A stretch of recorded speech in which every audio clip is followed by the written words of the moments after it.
بسم الله الرحمن الرحيم. مكتب التعاون للدعوة والإرشاد وتوعية الجاليات بالدمام.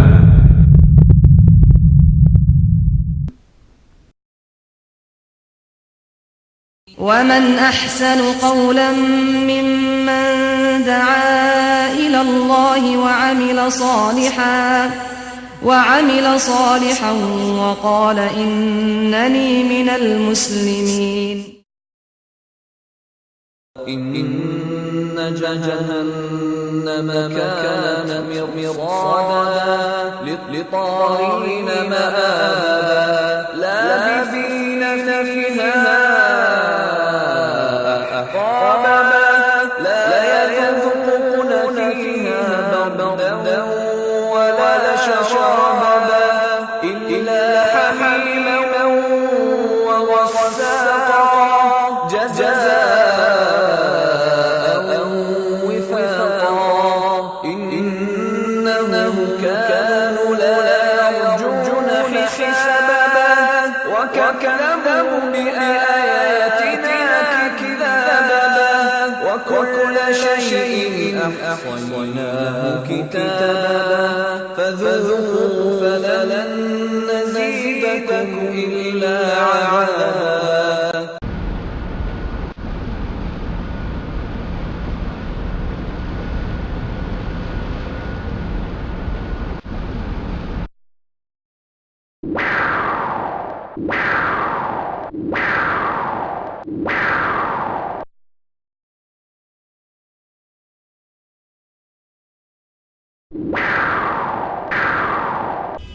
अस्सलामु अलैकुम वरहमतुल्लाहि वबरकातुहू। इन्नल हम्दुलिल्लाह नहमदुहु व नस्तईनुहु व नस्तगफिरुहु व नऊज़ु बिल्लाहि मिन शुरूरि अनफुसिना व मिन सय्यिआति अमालिना मन यहदिहिल्लाहु फला मुदिल्ल लहु व मन युद्लिलहु फला हादिय लहु व अशहदु अन ला इलाहा इल्लल्लाहु वहदहु ला शरीका लहु व अशहदु अन्ना मुहम्मदन अब्दुहु व रसूलुहु सल्लल्लाहु तआला अलैहि व अला आलिहि व सहबिहि व सल्लम तस्लीमन कसीरा।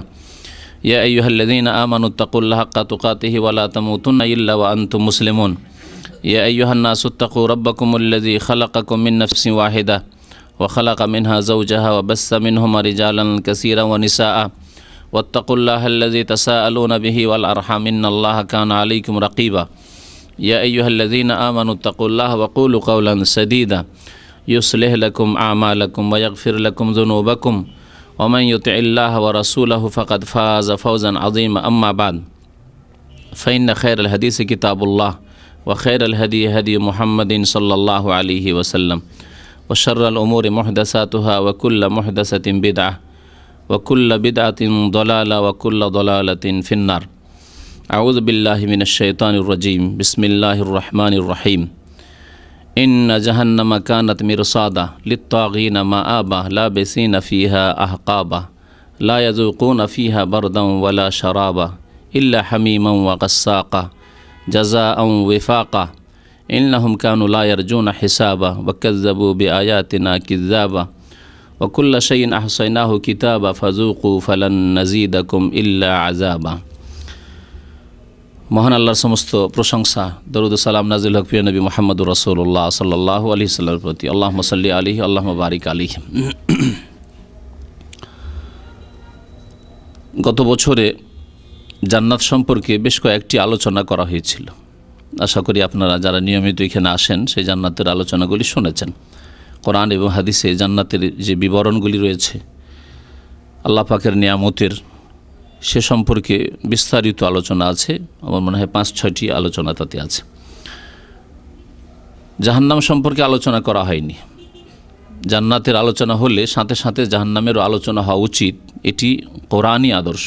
আল্লাহ পাক রব্বুল আলামিন কোরআনে কারীমে লক্ষ্য করে দেখবেন যেখানেই জান্নাতের কথা আলোচনা করেছেন সেখানে জাহান্নামের কথা আলোচনা করেছেন। আগে যদি জান্নাতের কথা আলোচনা হয়ে গিয়ে থাকে তাহলে পরে ২-৪ আয়াত পরেই বা 10 আয়াত পরে জাহান্নামের আলোচনা করেছেন। যদি আগে জাহান্নামের কথা উল্লেখ হয়ে থাকে তাহলে তারপরেই জান্নাতের কথা উল্লেখ করেছেন। এইভাবে কোরআনে কারিমে আরেকটি বিষয় রয়েছে, তা হচ্ছে যদি আল্লাহ পাক রব্বুল আলামিন মুমিন মুমিনাতের কথা আলোচনা করেন, ঈমানদার ব্যক্তিদের আল্লাহ ভীরুদের আলোচনা করে থাকেন, তাহলে তারপরে কাফেরদের কথা উল্লেখ করেছেন, কাফেরদের শাস্তির কথা। আল্লাহ পাকের নিয়ামত যেমন রয়েছে মুমিনদের জন্য উল্লেখ করেছেন, তেমনি তার সাথে সাথেই কাফেরদের কুপরিণামের কথা উল্লেখ করেছেন। আল্লাহ পাক রব্বুল আলামিন যদি কাফেরদের কথা উল্লেখ করে থাকেন আগে, তাহলে তারপরেই মুমিনদের জন্য আল্লাহ পাক কি নিয়ামত রেখেছেন, কি শান্তি রেখেছেন দুনিয়া এবং আখিরাতে, তার কথা উল্লেখ করেছেন। তো জান্নাতের কথা বেশ কিছুদিন আগে আলোচনা করা হয়েছে এখানে, কিন্তু জাহান্নামের কথা আলোচিত হয়নি। এই আগামী সপ্তাহগুলিতে ইনশাআল্লাহ তাআলা আল্লাহ পাক যেদিনই আমাকে এখানে রেখেছেন, জাহান্নাম সম্পর্কে কয়েকটি আলোচনা করে আপনাদের সামনে জাহান্নাম সম্পর্কে আল্লাহ পাক রব্বুল আলামিন কোরআনে কারিমে কী বলেছেন সবগুলি তুলে ধরা সম্ভব নয়, কারণ বহু আয়াত কোরআনে কারিমে রয়েছে জাহান্নাম সম্পর্কে। বিভিন্নভাবে জাহান্নামের বিবরণকে আল্লাহ পাক রব্বুল আলামিন তুলে ধরেছেন মানুষকে সতর্ক করার জন্য,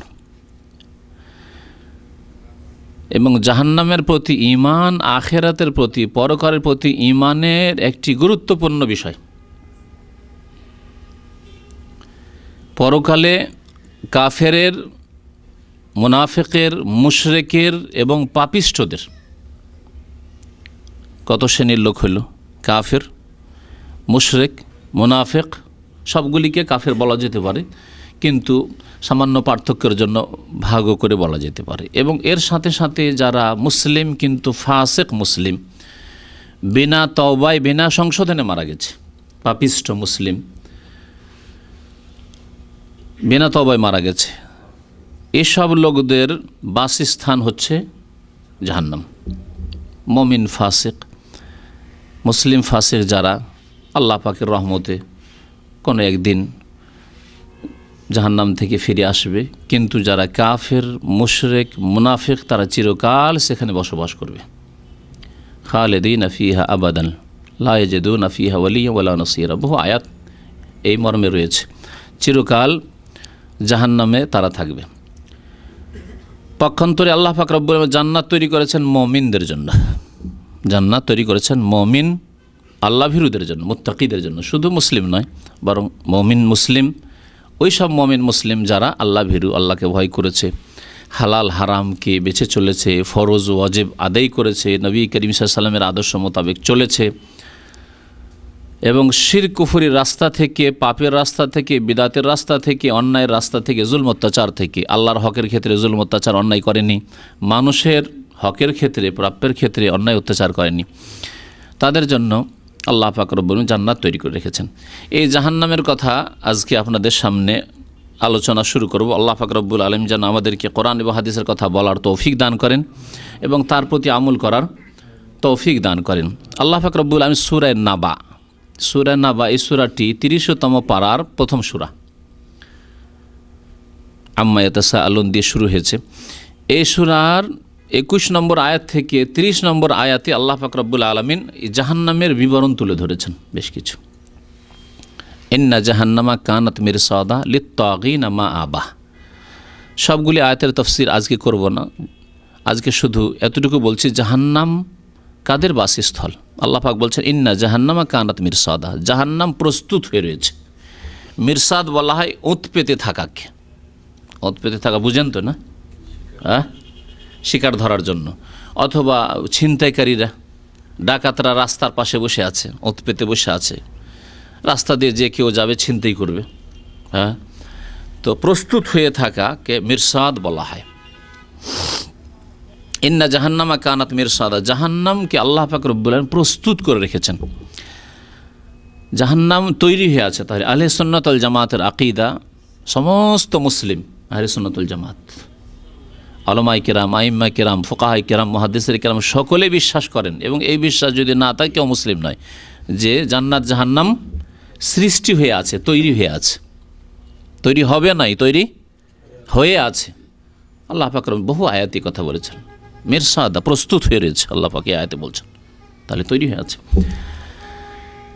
আল্লাহ পাক বলছেন ইন্না আতাদনা জাহান্নামা লিল কাফিরিন, আমি কাফেরদের জন্য জাহান্নামকে তৈরি করে রেখেছি। আতাদনা অতীতের বাক্য আল্লাহ পাক উল্লেখ করেছেন। তো জাহান্নাম তৈরি হয়ে আছে যাদের কথা বললাম, ওই সব লোকদের জন্য। লিত্তাগিন আম্মা আবা, তারা কারা? এ আয়াতে আল্লাহ পাক বলছেন যে যারা সীমালঙ্ঘনকারী তাদের হচ্ছে বাসস্থল। লিত্তাগিন, তাগুত থেকে, তাগুত যারা বাড়াবাড়ি করে, তাগুত এবং তাগুত যে বিশেষ করে ইবাদত বন্দেগীর ক্ষেত্রে যে তাগুত, তার সংজ্ঞা সম্পর্কে আরও বেশ কিছু কথা রয়েছে। তাগিন যারাই সীমালঙ্ঘন করেছে, যে কোনো ব্যক্তি যে সীমালঙ্ঘন করে, আল্লাহ পাক রব্বুল আলামিন যে সীমানা রয়েছে, হালালের সীমানা রয়েছে, সেই সীমানার মধ্যে না থেকে হারামের দিকে চলে গেল, সীমালঙ্ঘনকারী। আল্লাহ পাক রব্বুল আলামিনের ফরজের সীমানা রয়েছে, এই ফরজ আদায় করতে হবে, ফরজ আদায় করল না, সেই ব্যক্তি জালেম, সীমালঙ্ঘনকারী, তারা হচ্ছে তাগিন। আল্লাহ পাক বলছেন লিত্তাগিন মা আবা। আল্লাহ পাক রব্বুল আলামিন একক এবং তার সমস্ত ক্ষেত্রে, তার প্রভুত্বের ক্ষেত্রে, তার ইবাদত বন্দেগীর ক্ষেত্রে তার একত্ব প্রতিষ্ঠা করতে হবে। যারা শিরক করলো, তারা সীমা লঙ্ঘন করলো, লিত্তাগিন, এদের জন্য জাহান্নাম বাসস্থল। নবী করিম সাল্লাল্লাহু আলাইহি ওয়াসাল্লাম হচ্ছেন প্রত্যেক মুসলিমের জন্য উত্তম আদর্শ। লাকাদ কানা লাকুম ফি রাসূলিল্লাহি উসওয়াতুন হাসানাহ।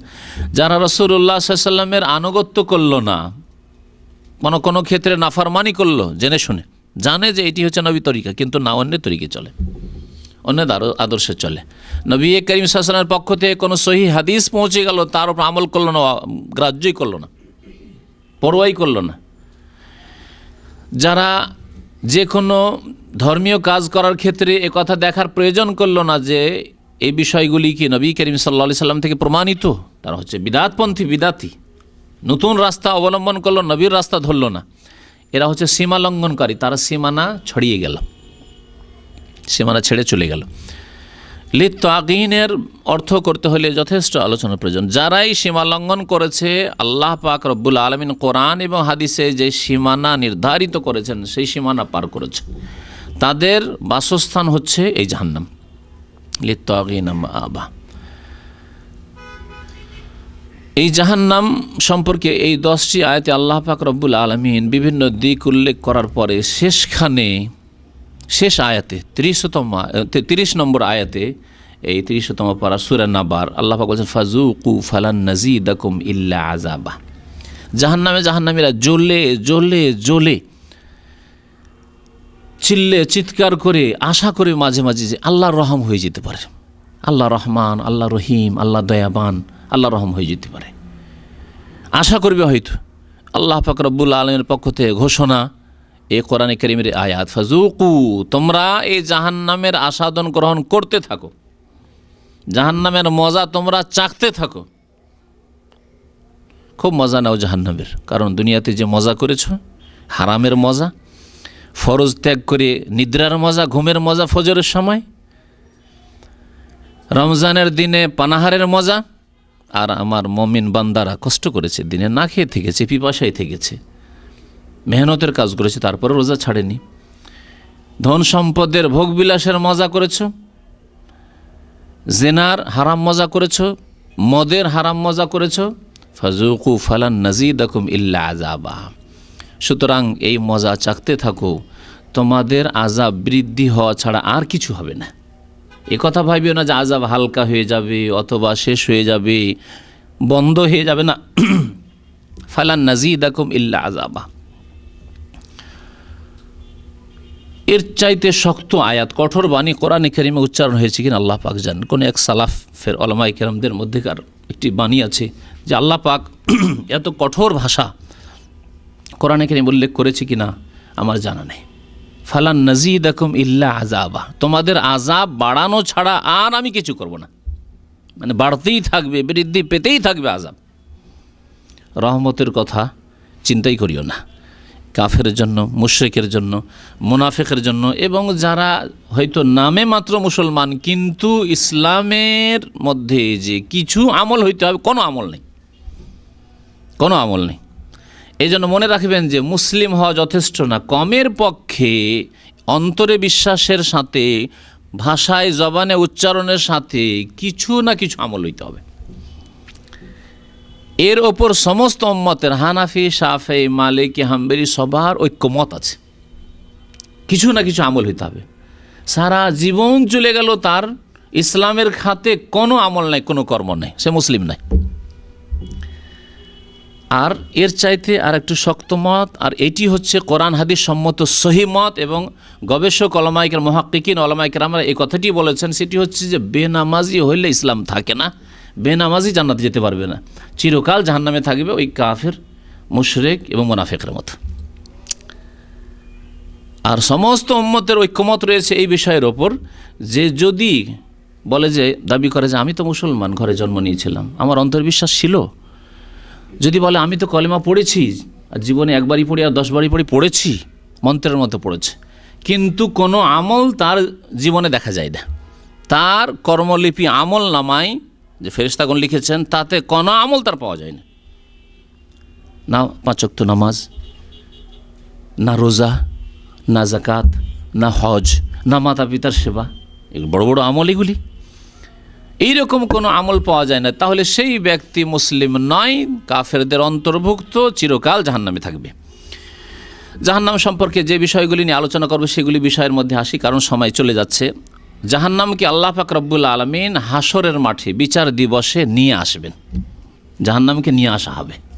তাহলে জাহান্নাম আল্লাহ পাক রব্বুল আলামিনের সৃষ্টি কোথাও রয়েছে, সেখান থেকে আল্লাহ পাক রব্বুল আলামিন যখন বিচার দিবস কায়েম করবেন, যাকে হাসরের মাঠ বলে আমাদের ভাষায় আপনারা খুব ভালো জানেন, কারণ বক্তাদের কাছ থেকে হাসরের মাঠ শোনা আছে, আমি এর আগে ব্যাখ্যা করে বলেছি, হাসর মানে একত্রিত করা, সমবেত করা। আর বিচার দিবসকে হাসরের মাঠ এই জন্যে বলা হয় যে সেখানে সমস্ত মানুষকে একত্রিত করা হবে, সৎ অসৎ সমস্তকে সেখানে একত্রিত করা হবে, সেখানে জাহান্নামকে নিয়ে আসা হবে। আল্লাহ পাক রব্বুল আলামিন সূরা ফজরের আয়াত নম্বর 23 ইরশাদ করেছেন, ওয়াজিআ ইয়াউমাইযিন বিজাহান্নাম, সেই দিন অর্থাৎ কিয়ামতের দিনে বিচার দিবসে কি করা হবে, ওয়াজিআ ইয়াউমাইযিন, সেই দিন নিয়ে আসা হবে জাহান্নামকে, জাহান্নামকে নিয়ে আসা হবে। ইয়াউমাইযিন ইয়াতাযাক্কারুল ইনসান, তখন মানুষ, যে কাফের, যে মুশরিক, যে বেদিন, যে নাস্তিক, যে মুনাফিক, অন্তরের কপট, যে ব্যক্তি বেআমল, কোনো আমল করেনি, নামাজ পড়েনি, পাপ করে গিয়েছে, এই সমস্ত লোকেরা, ইনসান বলা হয়েছে মানুষ। ইয়াউমাইযিন ইয়াতাযাক্কারুল ইনসান, তখন মানুষের হুঁশ আসবে, তখন স্মরণে আসবে যে হায়রে, আমাদেরকে তো নবী বলেছিলেন, বা নবীর জামানা যদি না পেয়ে থাকে তো নবীর রসুলের কথা এবং আল্লাহ পাকের কথা, কোরআন হাদিসের কথা আলেম ওলামায়ে কেরাম বলেছিলেন। ইয়াতাযাক্কারু ইনসান, স্মরণ হবে, আব্বা আম্মা তো বলেছিলেন নামাজের কথা, এমন নয় যে কেউ স্মরণ করেনি, কিছুই জানতে পারেনি, এমন তো নয়। ইয়াতাযাক্কারু ইনসান, তখন রিমাইন্ড করবে, স্মরণে আসবে। আল্লাহ পাক বলছেন যে তখন স্মরণে আসা কোনো কাজে আসবে না, ওয়ান্না লাহু যিকরা, তখন এসব স্মরণে এসে কি ফায়দা হবে, কোনো উপকার হবে না, কোনো কাজ হবে না। জাহান্নামকে নিয়ে আসা হবে। আল্লাহ পাক রব্বুল আলামিন সূরা কাহফের আয়াত নম্বর 100 ইরশাদ করেছেন, ওয়া আরাদনা জাহান্নামা ইয়াওমাইযিন লিল কাফিরিন আরদা, কাফেরদের সামনে সেই দিন জাহান্নামকে আমি পেশ করব, জাহান্নামের পরিবেশন হবে, আল্লাহ পাক জাহান্নামকে পেশ করবেন। তাহলে হাসরের মাঠে বিচার দিবসে কাফের, মুশরিক, মুনাফিক, পাপিষ্ঠদের সামনে জাহান্নামকে আল্লাহ পাক রব্বুল আলামিন পেশ করবেন। নবী করিম সাল্লাল্লাহু আলাইহি ওয়াসাল্লাম ইরশাদ করেছেন যে ইউতা বিন নার, কিয়ামতের দিন বিচার দিবসে জাহান্নামকে নিয়ে আসা হবে, লাহা সাবউনা আলফা জিমাম, কেমন করে নিয়ে আসা হবে দেখুন, জাহান্নামের লাগাম থাকবে, কতগুলি লাগাম থাকবে, সাবউনা আলফ জিমাম, 70,000 লাগাম থাকবে জাহান্নামের। ওয়া মা কুল্লি জিমামিন সাবউনা আলফ মালাক, এবং প্রত্যেক লাগামকে সামলিয়ে থাকবে 70,000 করে ফেরেশতা, 70,000 করে ফেরেশতা। ইয়াজুরুনাহা, তারপরেও তাহলে 70কে 70 দিয়ে না, 70,000কে 70,000 দিয়ে গুণ দিতে হয়। কত কোটি কোটি ফেরেশতা জাহান্নামকে সামলিয়ে রাখবেন, তারপরেও ইয়াজুরুনাহা, জাহান্নামকে তারা টানার চেষ্টা করে, জাহান্নাম তাদেরকে টেনে নিয়ে যাবে হাসরের মাঠের দিকে, থামিয়ে রাখার চেষ্টা করবেন শুধু ফেরেশতাগণ এই জাহান্নামকেই। আল্লাহু আকবার। একজন ফেরেশতার শক্তি, ফেরেশতা বললে ভাবিয়েন না যে আপনার মতো 3.5 হাতের মানুষের মতো ফেরেশতা, মানুষের আকারে নবী করিম সাল্লাল্লাহু আলাইহি ওয়াসাল্লামের সামনে এসেছেন, কিন্তু ফেরেশতার আসল রূপ এই মানুষের মতো 3.5 হাতের, খোলেকাল ইনসান ও দাইফা না, মানুষকে আল্লাহ পাক মানুষ সম্পর্কে কি বলেছেন? মানুষকে অত্যন্ত কমজোর, দুর্বল করে সৃষ্টি করা হয়েছে। আর ফেরেশতাদের সম্পর্কে আল্লাহ বলছে জি কুওয়া, অত্যন্ত শক্তিশালী, অত্যন্ত শক্তিশালী। একজন ফেরেশতার পুরো শক্তি লাগবে না, একজন ফেরেশতার একটা ডানা দিয়ে সারা পৃথিবীতে ধাক্কা দিলে পৃথিবী চূর্ণ বিচূর্ণ হয়ে যাবে, সমুদ্রে পরিণত হবে। নবী করিম সাল্লাল্লাহু আলাইহি সাল্লাম বলছেন যে আমার কাছে একবার হীরা পাহাড়ের পাশে, হীরার যে গুহা যেখানে নবী করিম সাল্লাল্লাহু আলাইহি সাল্লাম নবুয়ত প্রাপ্ত হয়েছিলেন, সেখানে জিবরাইল আলাইহিস সালাতু সালাম আসল রূপে বিরাজমান হলেন। জালেসুন আলা কুরসিহি বাইনাস সামাই ওয়াল আরজ, আসমান জমিনের মাঝখানে তার আপন কুরসিতে কেদারায় বসে বিরাজমান হয়েছেন। ওয়াকাদ সাদ্দাল উফুক, আসমান জমিনের মাঝখানে কুরসি, আর এসেছেন জিবরাইল আলাইহিস সালাম সাদ্দাল উফুক। উফুক বলা হয় একটি দিগন্তকে, এই যে উত্তর পূর্ব কোণা থেকে শুরু করে দক্ষিণ পূর্ব পর্যন্ত পুরোটাকে ঢেকে নিয়েছে একজন ফেরেশতা। একজন ফেরেশতা সারা পৃথিবীর একটি দিগন্তকে ঘিরে নিয়েছেন। ফেরেশতাদের এত শক্তি, সেই ফেরেশতাগণ আল্লাহ পাক রব্বুল আলামিনের আদেশ পালনে নিয়োজিত থাকবেন জাহান্নামকে থেমে রাখার জন্য। আল্লাহ পাক রব্বুল আলামিন সূরা কাফে ইরশাদ করেছেন যে মানুষ লাকাদ কুনতা ফি গাফলাতিন মিন হাযা, এই জাহান্নামের এই অবস্থা, এই দৃশ্য, এই আযাব থেকে তুমি অনেক গাফিলতিতে ছিলে। দুনিয়াতে জাহান্নামের কথা বলা হলে তোমার লোমে হরকতও আসেনি, কোনো হরকতও আসেনি, পরোয়াই হয়নি। ফাকাশাফনা আনকা গিতাআকা, তোমার এখন চোখের পর্দা খুলে দিছি, দেখো জাহান্নাম চোখের সামনে চলে এসছে। এতদিন গায়েব ছিল, এতদিন দেখতে পাওনি, ইউমিনুনা বিল গায়ব বলেছ, না দেখে বিশ্বাসের কথা বলেছিলাম। ফাকাশাফনা আনকা গিতাআকা, তোমার চোখের পর্দা খুলে দিয়েছি।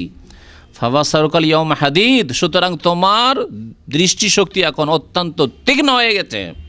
এখন দেখো ভালো করে, এই দৃষ্টি দিয়ে দেখো যে জাহান্নামের কি দৃশ্য রয়েছে। আল্লাহ পাক রব্বুল আলামিন যেন আমাদের জাহান্নাম থেকে হেফাজত করেন।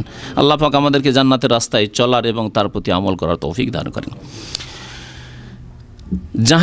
জাহান্নামীরা যে প্রবেশ করবে বা তাদেরকে ফেলা হবে, নিক্ষেপ করা হবে জাহান্নামে, তার আগে তাদেরকে আল্লাহ পাক রব্বুল আলামিন শাসনমূলক কথা বলবেন, তিরস্কারমূলক কথা বলবেন আল্লাহ পাক রব্বুল আলামিন। মহান আল্লাহ ইরশাদ করে সূরা আরাফের আয়াত নম্বর 51-তে, ফালিয়াউমা নানসাহুম, আজকে তাদেরকে আমি ভুলে গেছি। অনেক সময় মনে থাকলেও কি বলেন, যার কাজ করে দিতে চান না, ভুলে গেছি। এটি হচ্ছে বাকভঙ্গিমা আরবি ভাষার। ফালিয়াউমা নানসাহুম, এদেরকে আমি ভুলে গেছি। অথচ আল্লাহ পাক ওমা কানা রব্বুকা নাসিয়া, কোরআনে কেন আল্লাহ বলছেন আল্লাহ পাক ভুলে যান না। আল্লাহ পাক ইচ্ছা করে ভুলে গেছেন, মানে ভুলে গেলে যেমন আপনি কাজ করেন না, ঠিক তেমনি আল্লাহ পাক রব্বুল আলামিন তাদের ওপর দয়া করবেন না, তাদেরকে জাহান্নাম থেকে উদ্ধার করবেন না। কামা নাসু লিকা ইয়াউমিহিম হাযা, যেমন এই দিনে কিয়ামতের দিনে মোলাকাত করতে হবে, আল্লাহ পাকের সাথে সাক্ষাৎ করতে হবে, জাহান্নামের সম্মুখীন হইতে হবে, এই কথাকে যেমন তারা ভুলে গিয়েছিল। কাফের ভুলে গিয়েছিল, বিশ্বাসই করেনি। মুশরিক ভুলে গিয়েছিল, বিশ্বাস করেনি। নাস্তিক বিশ্বাস করেনি। মুনাফিক বিশ্বাস করেনি। ফাসিক পাপিষ্ট সবসময় পাপে লেগে আছে, ফরজ ওয়াজিব আদায় করেন, এইরকম মুসলিম তেমন বিশ্বাস করেনি বা পরোয়াই করেনি। যেমন তারা ভুলেছিল, আজকে আমি ভুলেছি। ওমা কানু বিআয়াতিনা ইয়াজহাদুন। নবী করিম সাল্লাল্লাহু আলাইহি সাল্লামের হাদিস, তিরমিজিতে হাদিসটি রয়েছে, হাদিসটি সহিহ। ইউতাবিল আবদি ইয়াউমাল কিয়ামা, কিয়ামতের দিনে বান্দাদেরকে নিয়ে আসা হবে হাশরের মাঠে। আল্লাহ পাক সবাইকে হাজির করবেন। ফায়াকুলু লাহু, আল্লাহ পাক বলবেন আলাম আজআল্লাকা সামআ ওয়া বাসারান ওয়া মালান ওয়া ওয়ালাদা, হে মানুষ, তোমাকে শ্রবণ শক্তি দিনি, শুনতে না তুমি? দিনের কথা শোনোনি? কোনোদিন নামাজের কথা কানে আসেনি? ঈমান তাওহীদের কথা, রিসালাতের কথা আসেনি? জান্নাত জাহান্নামের কথা আসেনি? তোমার কি শোনার শক্তি দিনি? অবাসারান, দৃষ্টি শক্তি, দেখার শক্তি দিনি? পড়ার শক্তি দিনি? অমালান, ধন সম্পদ দিনি? যে অভাব ছিল তাই আমি কিতাব একটা কিনতে পারিনি, অভাব ছিল তাই একটা ক্যাসেট আমি নিতে পারিনি, শুনতে পারিনি, অভাব ছিল পেটে খেতেই পেতাম না, সেই জন্য কিছুই করতে পারিনি। এমনকি ওয়ালাদান, এবং তোমাকে সন্তান সন্ততি, কোন নিয়ামত দিনি আমি, কি দিনই তোমাকে? ওয়াসাখখারতু লাকাল আনআমা ওয়াল হারসা, তোমার জন্য গবাদি পশু চতুষ্পদ জন্তুকে তোমার অনুগত করে দিয়েছিলাম, তোমাকে জমি জায়গা ধন সম্পদ দিয়েছিলাম। ওয়া তারাকতুকা তারআসু ওয়া তারবা, এবং তুমি পৃথিবীতে নেতৃত্ব দিয়েছিলে, গ্রামের নেতৃত্ব হোক আর দেশের নেতৃত্ব হোক আর ডিস্ট্রিক্টের নেতৃত্ব হোক, নেতৃত্ব দিয়েছিলে, খুব ঘোরাফেরা করেছিলে অহংকারের সাথে। ফাকুনতা তাজুন্নু আন্নাকা মুলাকি ইয়াউমাকা হাযা, তোমার কি এই বিশ্বাস ছিল, তোমার কি এইরকম ধারণা ছিল যে এই দিনের সম্মুখীন হইতে হবে, কিয়ামতে হাজির হইতে হবে, আসতে হবে জবাব দেওয়ার জন্য? বিশ্বাস তোমার ছিল না। তোমাকে অনেক নিয়ামত দিয়েছিলাম, অসংখ্য নিয়ামত দিয়েছিলাম, কিন্তু তুমি বিশ্বাস করনি যে আমার সাথে এখানে সাক্ষাৎ করতে হবে। ফায়াকুলুল্লাহ, বলবে আল্লাহ আমার বিশ্বাস ছিল না, আমি ভুল মনে করতাম যে আবার মরার পরে সরে গলে আবার উঠতে হবে, আবার হিসাব দিতে হবে, আবার জবাবদেহি করতে হবে। বিশ্বাস ছিল না। বিশ্বাস থাকলে আমল থাকতো। আজকাল যারা পাপিষ্ঠ মুসলিম তারা বলে বিশ্বাস আছে, আমি বলি বিশ্বাস নেই। যদি বিশ্বাস থাকে তাহলে আমল সংশোধন হবে, পাপ হবে না। আর যদি ভুল হয়েই যায় তাহলে সাথে সাথে সংশোধন হবে, বিশ্বাস থাকলে। আর বিশ্বাস নেই বলেই বছরের বছর নামাজ ছেড়েই যাচ্ছেন, বছর বছর পাপ করেই যাচ্ছেন, বছর বছর অন্যায় করেই যাচ্ছেন, যুগ যুগ ধরে অন্যায় চলে যাচ্ছে, কোনোদিন সংশোধনের কথা আপনার কল্পনাতেও আসেনি, চিন্তাতেও আসেনি। আপনাকে ফিরে আসতে হবে, তওবা করতে হবে, এরকম চিন্তা করেননি, তাহলে বিশ্বাস নেই, মিথ্যা দাবি। আল্লাহ পাক অন্তর্যামী। বাকি কথা হলো কারো যদি কোনো ক্ষেত্রে বিশ্বাস থাকে তাহলে সেই রকমই আমল হবে। আর না হলে যেমন হঠাৎ করে যদি আপনি ভুলে গিয়ে তারে যে বিদ্যুৎ থাকে খেয়াল নেই, ভুলে গিয়ে হাত দিয়েছেন বা হাত দিতে যাচ্ছিলেন, আর যেমনই হাত একেবারে কাছাকাছি নিয়ে গেছেন তারপরে হঠাৎ মনে হয়ে গেছে, কী করবেন? হাত দেবেন না ফিরে আসবেন, সংশোধন করবেন? তাহলে ঠিক তেমনই কেউ যদি পাপের দিকে চলে যায়, শয়তান গোমরা করেছে, কিন্তু তার যদি বিশ্বাস থাকে যে আল্লাহর কাছে জবাব দিতে হবে, তাহলে ফিরে আসবে। পাপের সুযোগ পেলেও সেখান থেকে পালিয়ে আসবে। যেমন ইউসুফ আলাইহিস সালাম পালিয়েছিলেন সে রানীর বাড়ি থেকে, জুলেখার বাড়ি থেকে। নবী করিম সাল্লাল্লাহু বলছেন যে আল্লাহ পাক বলেন ফায়াকুলুল্লাহ, আল্লাহ পাক বলবেন বান্দাদেরকে ফালিয়াউম আনসাকা মা নাসিতানি, যেমন তুমি আমাকে ভুলে গিয়েছিলে ঠিক তেমনি আজকে তোমাকে আমি ভুলে গেছি। জাহান্নামে প্রবেশ করার আগে, জাহান্নামে নিক্ষেপ করার আগে তাদের অভ্যর্থনা জানানো হবে, লাঞ্ছনাকর অভ্যর্থনা। লাঞ্ছনাকর অভ্যর্থনা, অভ্যর্থনা দুই রকম হয়। এক হচ্ছে সম্মানের অভ্যর্থনা, সেই ক্ষেত্রে ব্যবহার করে থাকেন সাধারণত, কিন্তু অনেক সময় অপমান করার জন্য অভ্যর্থনা হয়। তো আল্লাহ পাক রব্বুল আলমিনের পক্ষ থেকে, আল্লাহর ফেরেশতাদের পক্ষ থেকে লাঞ্ছনাকর অভ্যর্থনা জানানো হবে, ইস্তেকবাল করা হবে। আল্লাহ পাক ইরশাদ করেছেন সূরা জুমারের আয়াত নম্বর 72, ওয়াসিকাল্লাযীনা কাফারু ইলা জাহান্নামা জুমারা, কাফেরদেরকে জাহান্নামের দিকে দলে দলে তাড়িয়ে নিয়ে যাওয়া হবে, তাদেরকে হাঁকিয়ে নিয়ে যাওয়া হবে, তাড়িয়ে নিয়ে যাওয়া হবে, গরু ছাগলের মতো তাড়িয়ে নিয়ে যাওয়া হবে। হাত্তা ইযা জাউহা, যখন সেখানে আসবে, ফতিহাত আবওয়াবুহা, দরজা খোলা পাবে। এখানে আল্লাহ পাক কি বললেন? যখন আসবে ফতিহাত আবওয়াবুহা, দরজা খোলা পাবে। কিন্তু যখন জান্নাতীদের কথা ওই সূরায় আল্লাহ পাক রব্বুনা বলছে ওয়াসিকাল, তারপরের আয়াতে রয়েছে ওয়াসিকাল্লাযীনা তাকাউ রাব্বাহুম ইলাল জান্নাতি যুমারা, জান্নাতীদেরকে জান্নাতের দিকে নিয়ে যাওয়া হবে। হাত্তা ইযা জাউহা, জান্নাতের কাছাকাছি যখন আসবে দাখিল হওয়ার জন্য, তখন ওখানে ফতিহাত বলা হয়নি, ওয়া ফতিহাত বলা হয়েছে, ওয়াও বাড়ানো হয়েছে। এখানে ওয়াও নেই, সেখানে ওয়াও কেন আছে? তাফসীর কারগণ এর রহস্যে বলেছেন যে জান্নাতের দরজা বন্ধ থাকবে, যখন আসবে জান্নাতের দরজার কাছে চলে জান্নাতের দরজা বন্ধ আছে, তারপরে যখন খোলার অনুমতি হবে তারপর খোলা হবে জান্নাতীদের জন্য, সেজন্য ওয়া এবং বলা হয়েছে। এবং ফতিহাত আবওয়াবুহা, জান্নাতের দরজাগুলি খোলা হবে। যদি কোনো জিনিসের দিকে আগ্রহ থাকে আর খোলা না থাকে তাহলে তার মূল্য আপনার কাছে বেশি, ঠিক না? বুঝেন না এটা? এই জন্য পর্দানাসীন মেয়েদের দিকে, যেই দেশে পর্দা আছে সেই দেশে নারীদের দিকে আকর্ষণও বেশি আছে, আকর্ষণও বেশি আছে। কি আছে? কালো কাপড়ের নিচে আছে বাকি দেখার আগ্রহ, পৌঁছার আগ্রহ সেখানে। কিন্তু যেখানে খোলামেলা স্কুল, কলেজ, ইউনিভার্সিটি, হাসপাতাল, সমস্ত ক্ষেত্রে অফিস আদালত, যেখানে কল কারখানা গার্মেন্টস সমস্ত জায়গায় অবাধ মেলামেশা, সেখানে অবাধ মেলামেশাই এমন হয়েছে যে আর সেদিকে চাহিদা থাকেনি। হারাম ভোগ করে করে মন ভরে গেছে। 40-45 বছর বয়স হয়ে যাচ্ছে, বিয়ে করার ইচ্ছেই হচ্ছে না। বিয়ে করে এত গুরু দায়িত্ব নেওয়ার প্রয়োজনই বাকি। যদি ঢাকা থাকতো তাহলে নারীদের ইজ্জত থাকতো। তাহলে ইসলামে যে পর্দা করতে বলা হয়েছে তাদেরকে সম্মান দেওয়ার জন্য, এবং মূল্যবান জিনিস ঢাকা থাকে, লুকানো থাকে। ভদ্র মানুষকে যদি খেতে দেন তো কলা ছিলে দেবেন না, গোটা কলাই দেবেন, তাই না? খোলা মিষ্টি, ঢাকা নেই, খোলা মিষ্টি দেবেন না, ঢাকা মিষ্টি দেবেন। খোলা আছে আর মাছি বানবান করে বসছে, এরকম মিষ্টি কোনো ভদ্র মানুষকে, সম্মানিত ব্যক্তিকে দেবেন? কিন্তু ফকির মিসকিন আমাদের মানুষের অভ্যাস, আমাদের সমাজে ফকির মিসকিনকে সব কিছুই দেন। যার শ্রদ্ধা সম্মান হয়তো আপনার অন্তরে নেই, আর আপনি ওই রকম ইমানদার মানুষ নন যে আপনাকে লান তানালুল বিররা হাত্তা তুনফিকু মিম্মা তুহিব্বুন, যেটা নিজের জন্য ভালোবাসো সেটা যতক্ষণ পর্যন্ত খরচ না করবে, না করো, ততক্ষণ নেকি পাবে না। পচা সড়া বাসি ভাত, পন্তা ভাত দিয়ে দিলে, যেটা হয়তো আপনার ছেলেমেয়েরা খাবে না, ওটা ফকিরকে দিয়ে দিয়েছেন। কিন্তু গরম ভাত তাজা, এক্ষুনি বাড়ির কেউ খায়নি, মালিকও খায়নি, দেন তো ফকিরকে। হাজার একটা খুঁজে পাবেন না আপনি। তো আসল বিষয়ের দিকে ফিরে আসি। জান্নাতের দরজা বন্ধ থাকবে, তাতে জান্নাতের গুরুত্ব আরও বেড়ে যাবে।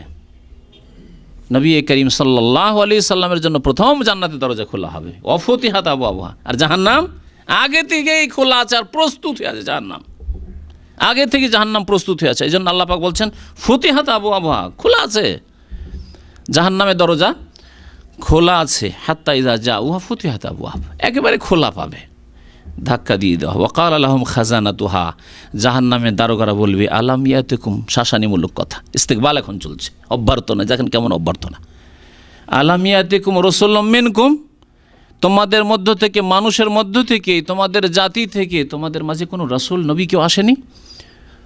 রাসূল নবীর জামানা যদি না হয় তো রাসূল নবীর কথা আসেনি। এবং রাসূল যিনি বার্তা নিয়ে আসেন, যদি আলেমও হয়, দিনের কথা এমনি সাধারণ একজন মানুষ হয়, বাবাও হয়, আর যদি ভালো কথা বলে, রাসূলের বার্তা নিয়ে এসছে। হাইয়া আলাস সালাহ, এটি হচ্ছে রাসূলুল্লাহ সাল্লাল্লাহু আলাইহি ওয়াসাল্লামের বার্তা। হাইয়া আলাল ফালাহ, এটি রাসূলুল্লাহ সাল্লাল্লাহু আলাইহি ওয়াসাল্লামের বার্তা। তোমাদের কাছে কোনো রাসূল, মেসেঞ্জার আসেনি। ইয়াতলুনা আলাইকুম আয়াতি রাব্বিকুম, রবে, তোমাদের রবের আয়াত পড়ে কেউ শোনায়নি তোমাদেরকে?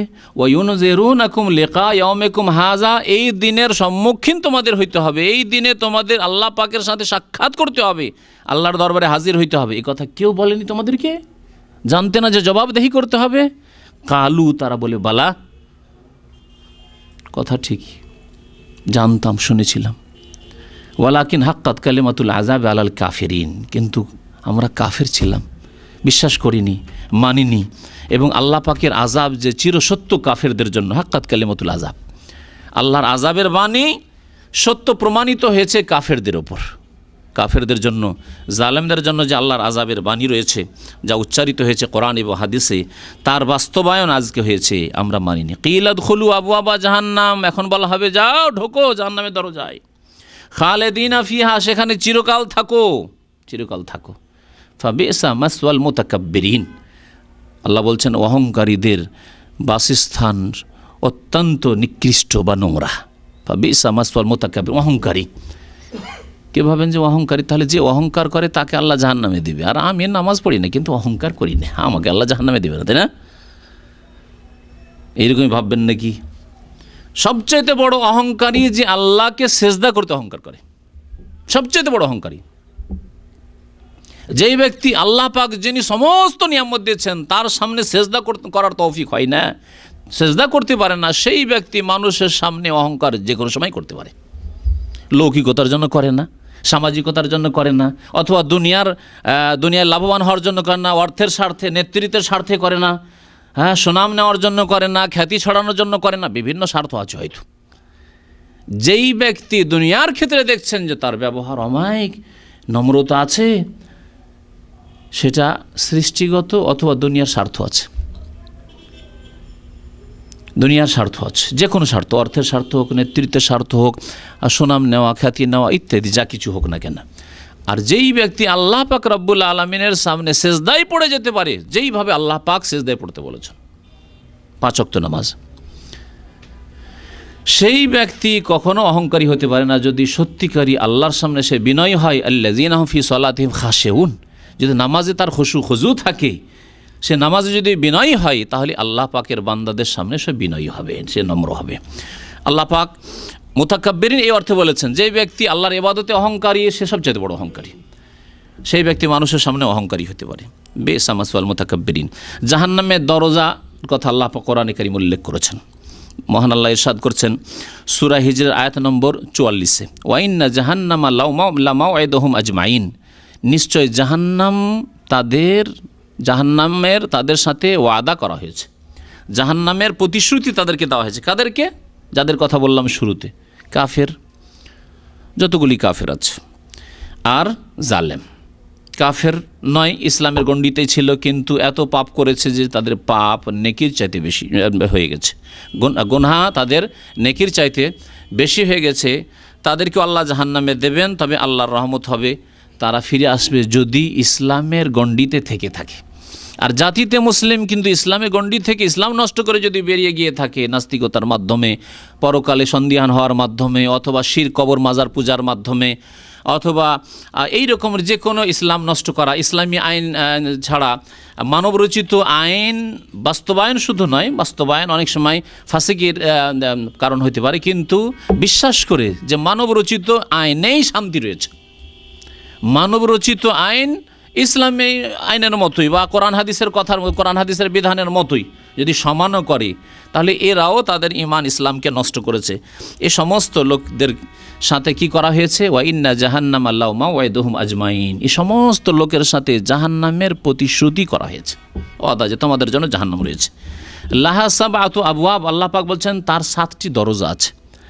জাহান্নামের 7টি দরজার কথা আল্লাহ পাক তাহলে কোরআনে কারীম উল্লেখ করেছে। লিকুল্লি বাবিম মিনহুম জুজউম মাকসুম, তার প্রত্যেকটি দরজার জন্য নির্দিষ্ট শ্রেণী নির্দিষ্ট রয়েছে, প্রত্যেক দরজার জন্য শ্রেণী নির্দিষ্ট রয়েছে। তার একটি দরজা বেনামাজিদের প্রবেশ করার জন্য, উদাহরণস্বরূপ একটি দরজা যারা রোজা ছেড়েছে তাদের জন্য, এই ধরনের আল্লাহ পাক রব্বুল জানেন কেমন শ্রেণী আল্লাহ পাক ভাগ করবেন। একটি দরজা রয়েছে অহংকারীদের জন্য, একটি দরজা রয়েছে মাতা পিতার অবাধ্যদের জন্য, বা মাতা পিতাকে যারা কষ্ট দিয়েছে, যা ফরজ হক যারা আদায় করেনি মাতা পিতার, ইত্যাদি। এইভাবে আল্লাহ পাক রব্বুল আলামিন ভাগ করে রেখেছেন। লাহা সাবআতু আবওয়াবিন লিকুল্লি বাবিম মিনহুম জুজউম মাকসুম। এই দরজাগুলি যখন জাহান্নামীদেরকে জাহান্নামে নিক্ষেপ করে দেওয়া হবে, তখন এই দরজাগুলি বন্ধ করে দেওয়া হবে। কারণ দরজা খোলা থাকলে স্বাভাবিক, আপনারা জানেন, যদি কোথাও আগুন জ্বলে আর দরজা খোলা থাকে তাহলে তাপমাত্রা কমে যাবে, তাপমাত্রা কমে যাবে, গরম হালকা হয়ে যাবে। না, যাতে না কমে যায়, এবং বন্ধ ঘরে যেখানে কোনো রকমের কোনো ছিদ্র নেই, যেখানে কোনো বাতাস প্রবেশ করতে পারে না, যেই জায়গায় সেখানে যদি আগুন থাকে তাহলে তার তাপ আরও বেশি বাড়বে। আল্লাহ পাক সেই কথাই একটি ছোট্ট সূরায় উল্লেখ করেছেন, ইন্নাহা আলাইহিম মুসাদা, এই জাহান্নামের দরজাগুলি বন্ধ করে দেওয়া হবে, জাহান্নামের দরজাগুলি বন্ধ করে দেওয়া হবে জাহান্নামীদেরকে জাহান্নামে নিক্ষেপ করার পর। আরেকটি বিষয় আছে জাহান্নাম সম্পর্কে, জাহান্নামের বেড়া হবে, অর্থাৎ প্রাচীর, জাহান্নামের প্রাচীর। এই প্রাচীর কি দিয়ে তৈরি হবে? এই প্রাচীরও হবে আগুনের প্রাচীর, সুবহানাল্লাহ, ভিতরেও আগুন, আর তার সাথে বাইরে যে প্রাচীর রয়েছে সে প্রাচীরও আগুন। এমনিতে আমরা দেখি যে যেখানে আগুন জ্বলে, ওই কামারশালায় গেছেন, হ্যাঁ, কামারশালায় আগুনের সাথে যে কয়লাগুলি আছে সেগুলি আগুনের মতো লাল হয়ে গেছে, সেগুলি সব আগুন মনে হচ্ছে, তাই না? তারপর আপনারা ভাটা দেখেছেন, হয়তো ভাটায় যে ইট পুড়ে অথবা যে টালি পোড়ানো হয় এসব দেখেছেন, সব মনে হচ্ছে লাল হয়ে আছে ভিতরে, অথচ সব মাটি। হ্যাঁ, ইটগুলি যে পুড়ছে এগুলো সব মাটি, কিন্তু সব লাল হয়ে গেছে। এ যদি দুনিয়ার আগুনে হয়, তাহলে জাহান্নামের আগুন দিয়ে যে সব জ্বলবে, জাহান্নামের আগুনের যে প্রাচীর থাকবে, সেই প্রাচীর তো আগুনেরই প্রাচীর হবে, শুধু আগুনের মতো হয়ে যাবে না, বরং আগুনের প্রাচীর হবে। আল্লাহ পাক রব্বুল আলামিন কোরআনে কারীমে ইরশাদ করেছেন, ইন্না আ'তাদনা লিয-যালিমিনা নারা, নিশ্চয় আমি জালেমদের জন্য জাহান্নাম তৈরি করে রেখেছি। তাহলে আল্লাহ পাক কাফেরদের কথা বলেছেন, জালেমদের কথা বলেছেন। সুতরাং ভাববেন না যে জাহান্নামে শুধু কাফের রয়ে যাবে, বেনামাজি মুসলমান, ফাসেক মুসলমান, সুদখোর মুসলমান, ঘুষখোর মুসলমান, এইরকম হারাম খায় যেসব লোকেরা বা আল্লাহ পাকের হক নষ্ট করে, ওই সব মুসলমান মনে করে যে আমরা তো মুসলমান, আল্লাহ পাক মাফ করবেন। আল্লাহ পাক যেমন কাফেরদের জন্য জাহান্নাম তৈরির কথা বলেছেন, তেমনি জালেমদের জন্য বলেছেন আল্লাহর হকের ক্ষেত্রে জুলুম করুক পাপ করে, অথবা মানুষের উপরে জুলম অত্যাচার করুক। ইন্না আ'তাদনা লিয-যালিমিনা নারা, আল্লাহ পাক বলছেন নিশ্চয় আমি জালেমদের জন্য জাহান্নাম প্রস্তুত করে রেখেছি। আহাতা বিহিম সুরাদিকুহা, তাদেরকে ঘিরে নেবে বা ঘিরে রাখবে এই জাহান্নামের আগুনের প্রাচীর। সুরাদিকুহা, সুরাদিক বলা হয় প্রাচীর, মজবুত প্রাচীরকে। ওয়াইয়াস্তাগীসু ইউগাসু বিমাইন কাল মুহল, যখন চিৎকার করবে, পানি চাইবে, পিপাসা লাগবে, তখন পানি চাইবে। আল্লাহ পাক বলছেন ওয়াইয়াস্তাগীসু, এই বিষয়টি আরও বিস্তারিত আসবে, বেশ কিছু আরও আয়াত রয়েছে এখানে। এই প্রসঙ্গে যখন আয়াতের অংশটুকু এসছে তার সামান্য তফসির করে দিই। আল্লাহ পাক বলছেন ওয়াইয়াস্তাগীসু, তারা যখন ফরিয়াদ করবে যে আল্লাহ পানি দাও, চিৎকার করবে, এত জোর চিল্লাবে।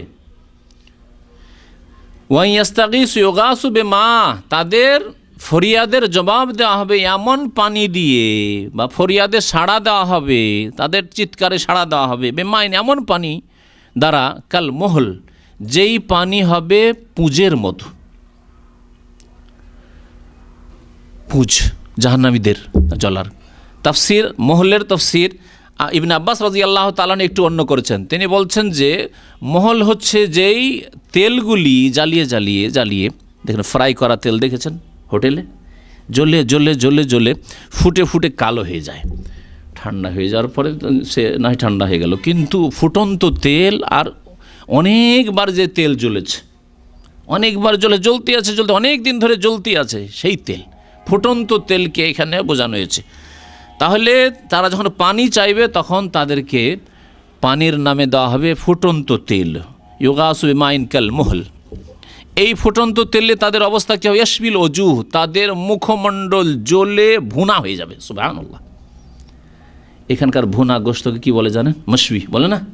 হোটেলে খেয়েছেন কেউ আরবি হোটেলে? মশবি, সবায়াতুল সবায়া বলছে না, এই যে মুরগিগুলো সবায়া বলছে। ইয়াশবি, আল্লাহ পাক বলছেন ইয়াশবিল ওজুহ, জাহান্নামীদের মুখমণ্ডলকে ওই সবায়া বানিয়ে দেবে। জি, বেসা শারাব, সব খুব জঘন্য পানীয় হবে, খুব নোংরা পানীয় হবে, গরম ফুটন্ত আবার ময়লা তেলের মতো পুঁজযুক্ত এসব হবে পানীয়। ও সুকু মা আন হামিমা, আল্লাহ পাক অন্য আয়াতে বলেছেন সুকু মা আন হামিমা, এদেরকে পানি দান করা হবে কিসের? গরম পানি, ফুটন্ত পানি দেওয়া হবে। ফাকাত্তা আমআহুম, এই তো মুখমণ্ডল, আল্লাহ পাক এই আয়াতে বলেন ইয়াশবিল ওজু, মুখমণ্ডল তাদের ভুনা হয়ে যাবে, সব গোস্ত ঝরে পড়ে যাবে। সুবহানাল্লাহ।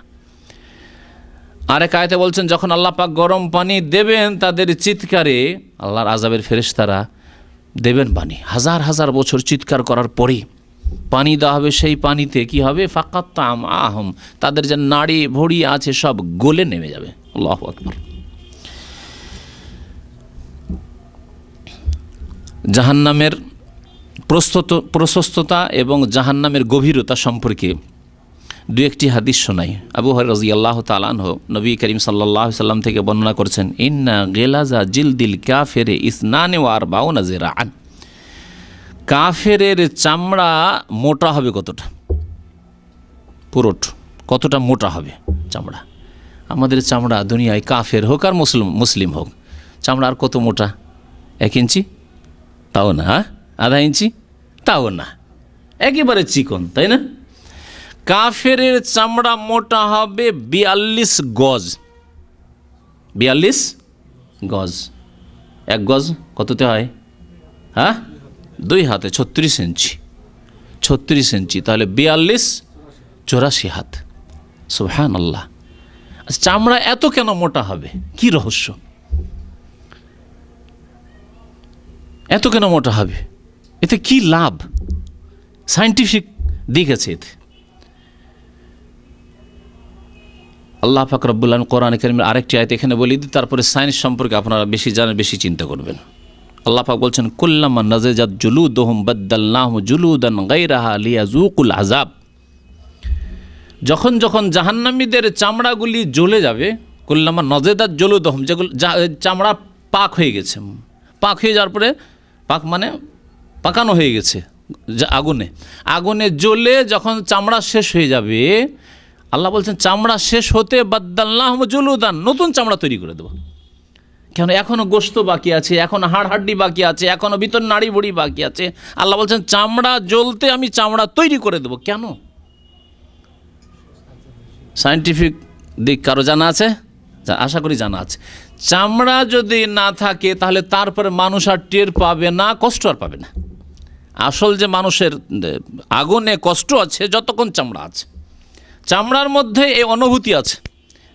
পানি ঢালেন, গরম না ঠান্ডা, হ্যাঁ, এটা অনুভব করবেন যতক্ষণ শরীরে চামড়া আছে। চামড়া না থাকলে গরম পানি ঢালা হইল না ঠান্ডা পানি ঢালা হইল কোনো টের পাবেন না। চামড়া জ্বলে যাওয়ার পরে যদি আল্লাহ পাক রব্বুল ওই রকমই রেখে দেন তাহলে তখন আর আযাব পাবে না, টের পাবে না। মানুষ যখন কোনো জায়গায় আগুন লেগে জ্বলে যায়, চামড়াটা জ্বলে যাওয়ার পরে যে বডি জ্বলতে আছে ভিতরে, তেমন কষ্ট আর হয় না। বেঁচে থাকলো যদিও এখনও রূহ থাকেও, তেমন কষ্ট নাই। আসল কষ্ট ছিল যতক্ষণ চামড়া জ্বলছিল। এই হেকমতের কারণে আল্লাহ পাক কোরআনে কারীমের আয়াতে বলেছেন বাদ্দাল্লাহু জুলুদান, সাথে সাথে আমি চামড়া আবার নতুন চামড়া তৈরি করে দেবো। লিয়াজুকুল আযাব, তার কজ আল্লাহ কারণ বলছেন লিয়াজুকুল আযাব, যাতে করে তারা আযাব সাধন করতে থাকে, শাস্তি গ্রহণ করতেই থাকে, শাস্তি পেতেই থাকে। তার মানে যদি চামড়া না থাকে তাহলে আর শাস্তি পাবে না, স্টপ হয়ে যাবে শাস্তি, শাস্তি যাতে বন্ধ না হয় জাহান্নামীদের। এই হুকমতের জন্য আল্লাহ পাক রব্বুল আলামিন এই আয়াতে চামড়া পরিবর্তন করে দেওয়ার কথা উল্লেখ করে, চামড়া জ্বলে গেলেই চামড়া পরিবর্তন করে দেওয়ার কথা আল্লাহ পাক উল্লেখ করেছেন। চামড়া মোটা কেন হবে? যাতে তাড়াতাড়ি না জ্বলে যায়। চামড়া যদি চিকন থাকে, চট করে 2 মিনিটের মধ্যে জ্বলে গেল, তারপরে আর কষ্ট নেই। কিন্তু 84 হাত মোটা চামড়া, 84 হাত দেখাবার ক্ষমতাও নেই, এই জন্য এইরকম করে দেখাইতে হচ্ছে আমাকে, তাই না? 84 হাত মোটা চামড়া, এই চামড়া জ্বলতে জ্বলতে জ্বলতে অনেক সময় লাগবে। আবার এই চামড়া জ্বলে শেষ হতে আল্লাহ পাক আবার 84 হাত মোটা চামড়া তৈরি করে দেবেন। আল্লাহু আকবার। নবী করিম সাল্লাল্লাহু আলাইহি ওয়াসাল্লামের হাদিস, কাফেরদের চামড়া মোটা হবে 42 গজ, ওয়াইন্না জিরসাহু মিসলা উহুদিন, আর দাঁত হবে উহুদ পাহাড়ের সমান। আল্লাহু আকবার।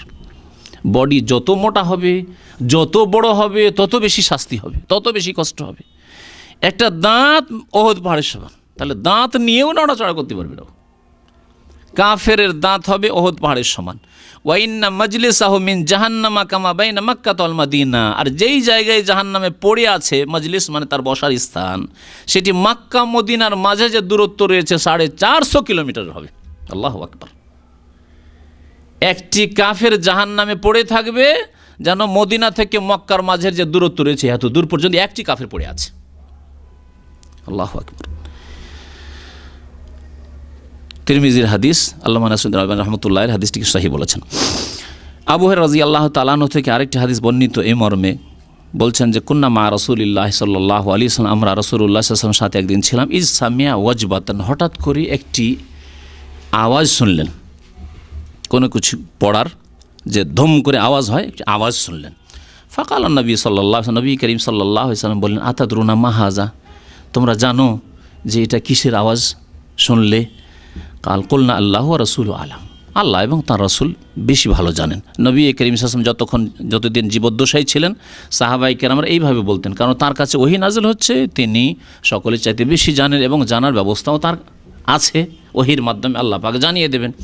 কিন্তু নবী সাল্লাল্লাহু আলাইহি ওয়াসাল্লামের ইন্তেকালের পরে সাহাবায়ে কেরামগণ লক্ষ লক্ষ বাহায়াত ছিলেন, তাবেইন, তাবা তাবেইন, আইম্মায়ে কেরাম, তারা আল্লাহু আলাম বলতেন, আল্লাহু ওয়া রাসূলুহু আলাম বলতেন না। এটা যদি দেখতে হয় আপনাকে তো তাফসীরের কিতাবাদি খুলে দেখবেন। আমাদের দেশে যে তফসিরটি প্রত্যেক মাদ্রাসায় পড়ানো হয়, আলিয়া হোক আর আপনার কওমি প্রাইভেট মাদ্রাসা হোক, জালালাইন তফসির, আলিফ লাম মিম যালিকাল কিতাবের তফসিরে দেখবেন আল্লামা জালালউদ্দিন সৈয়ুতি রহমতুল্লাহ আলাইহি লিখছেন আল্লাহ আলাম বে মুরাদিহি বেজালিক, আলিফ লাম মিম এর উদ্দেশ্য আল্লাহ পাকই ভালো জানেন। তো যদি আল্লাহ রসুল এবং রসুল বলা জায়েজ হইতো তাহলে জালালউদ্দিন সৈয়ুতি সাহেব লিখতেন রহমতুল্লাহ আলাইহি আল্লাহ রাসূলুহু আলাম বে মুরাদিহি বেজালিকা, লিখেছেন কি?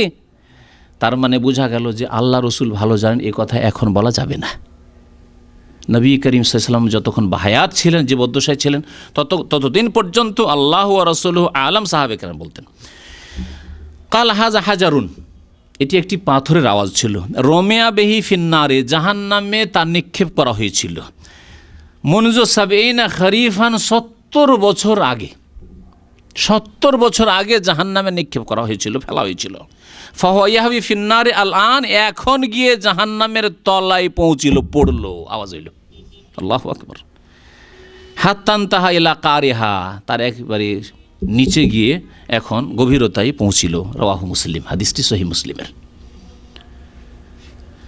এই জাহান্নামীরা থাকবে। তারপরেও যদি মুসলিমদের ভয় না হয় তো কাফেরকে জাহান্নাম, যে জাহান্নামই বিশ্বাস করে না, পরকালই বিশ্বাস করে না, হিসাবই বিশ্বাস করে না, জবাবদেহি বিশ্বাস করে না, তাকে আর কি বলতে পারেন। আল্লাহ পাক যেন ফাসেক মুসলিমদেরকে হিদায়াত করেন, জালেম মুসলিমদেরকে আল্লাহ পাক হিদায়াত করেন, বেনামাজি মুসলিমদেরকে আল্লাহ পাক রব্বুল আলামিন যেন হিদায়াত করেন। আল্লাহ পাক রব্বুল আমাদেরকে যেন ঈমানের উপর রাখেন। জাহান্নামের স্তর সম্পর্কে আলোচনা করব। তারপরে জাহান্নামের যেমন দরজা রয়েছে তেমন স্তরও রয়েছে। তাহলে দরজাও রয়েছে 7টি, আর স্তরও রয়েছে। আল্লাহ পাক রব্বুল মুনাফিকদের সম্পর্কে বলেছেন যে মুনাফিকরা জাহান্নামের একেবারে নিম্ন স্তরে হবে, নিম্ন স্তরে হবে। আর সবচেয়ে হালকা স্তর জাহান্নামের কি হবে? নবী করিম সাল্লাল্লাহু আলাইহি ওয়াসাল্লাম বলেছেন যে সবচেয়ে হালকা আযাব আমার চাচা আবু তালেবকে হবে, কারণ সে মুসলিম হয়নি, কিন্তু সেই ব্যক্তি আমার খুব সহযোগিতা করেছে, ইসলামের অনেক খেদমতি করেছে, নবী সাল্লাল্লাহু আলাইহি ওয়াসাল্লামকে অনেক জুলম অত্যাচার থেকে, কাফেরদের যে জুলম অত্যাচার হতো তা থেকে রক্ষা করে। যতদিন আবু তালেব বেঁচে ছিল হাতের আঙ্গুল উঠিয়ে কোনো কাফের সাহস হতো না যে মুহাম্মদ সাল্লাল্লাহু আলাইহি ওয়াসাল্লাম কিছু বলবে। বেলাল, আম্মার, সুহাইব, আবু বকর, ওমর তাদের জুলম অত্যাচার করতো, কিন্তু কখনো সাহস হয়নি যে নবী করিম সাল্লাল্লাহু আলাইহি ওয়াসাল্লামকে কিছু বলবে। কিন্তু যেই দিন ইন্তেকাল হয়ে গেছে আবু তালেবের, সেই দিন থেকে তাদের সাহস বেড়ে গেছে। তখন নবী সাল্লাল্লাহু আলাইহি ওয়াসাল্লামের পিঠের উপর উটের ভুঁড়ি চাপিয়ে দেওয়া, তখন নবী করিম সাল্লাল্লাহু আলাইহি ওয়াসাল্লামের গলায় চাদর দিয়ে গলা টিপে ধরা ইত্যাদি, এই ধরনের যতগুলি জুলম অত্যাচারের কথা সিরাতুন নবীর কিতাবাদিতে রয়েছে, এইগুলি সব হয়েছে আবু তালেবের ইন্তেকালের পরে। এই জন্য নবী করিম সাল্লাল্লাহু আলাইহি ওয়াসাল্লাম বলছেন যে ইন্না আহওয়ান আহলিন নার, সবচাইতে হালকা আযাব জাহান্নামে হবে আমার চাচাকে। আর এরকম অন্য কেউ হইতে পারে, রাজুলুন, এক ব্যক্তি যাকে 2টি নালাইন দেওয়া হবে, 2টি স্যান্ডেল পরিয়ে দেওয়া হবে, 2টি স্যান্ডেল মিন্নার, জাহান্নামের পরিয়ে দেওয়া হবে। ইয়াগলি মিনহুমা দেমাগু, যেই 2টি স্যান্ডেল জাহান্নামের আগুনের পরে থাকার কারণে তার যে মাথার খুলি রয়েছে, দেমাগ, মাথার মগজ রয়েছে, টকবক করে ফুটতে থাকবে, ইয়াগলি, ফুটতে থাকবে। এ হচ্ছে সবচাইতে হালকা স্তর। আর সবচাইতে শক্ত আযাব হবে মুনাফিকদের, যারা অন্তরের মুনাফিক, মানে অন্তরে আল্লাহর প্রতি বিশ্বাস ছিল না, আখিরাতে বিশ্বাস ছিল না, জান্নাত জাহান্নামে বিশ্বাস ছিল না, কিন্তু মুসলিম সমাজে বসবাস করতো, যেমন মদিনার সমাজ মুসলিম সমাজ। মক্কায় এই জন্য মুনাফিক পাওয়া যায় না, কাফের সমাজে মুনাফিক তৈরি হয় না। আমি এই কথাটি আমার এর আগের অনেক আলোচনাতেই বলেছি, কারণ অনেকেই বিষয়টিকে হয়তো বুঝবে না যদি এভাবে না বললে। মুনাফিক কখন তৈরি হয়? যখন দেখে যে মুসলিমরা শক্তিশালী, সুতরাং এখানে যদি স্বার্থ হাসিল করতে হয় তাহলে মুসলিম পরিচয় দিয়েই স্বার্থ হাসিল করতে হবে, মুসলিম পরিচয় দিয়েই ভোট নিতে হবে, মুসলিম পরিচয় দিয়েই নেতৃত্ব করতে হবে, মুসলিম পরিচয় দিয়ে মুসলিমদেরকে ধোঁকা দিতে হবে, মুসলিম পরিচয় দিয়ে মুসলিমদের ক্ষতি করতে হবে। এটা সাধারণত করে মুসলিম সমাজে। কিন্তু যেখানে কাফের সমাজ, অমুসলিম সমাজ, সেখানে মুনাফিকের কী দরকার? সে তো জানছে আমি তো জাঁতেরেল, আমি যা ইচ্ছা তাই করব, আমাকে বাধা দেবে কি, আমার ভয় কিসের আছে আবার? এই জন্য মক্কায় কোনো মুনাফিক তৈরি হয়নি। মক্কায় কাফের আবু জাহল, আবু লাহাব, উতবা, শাইবা, রাবিয়া এরা নেতৃত্বে রয়েছে। আমাদের আবার কপটতার কী প্রয়োজন আছে? মনে কিছু রাখবার ওপরে কিছু করবো, এইসবের প্রয়োজন নেই।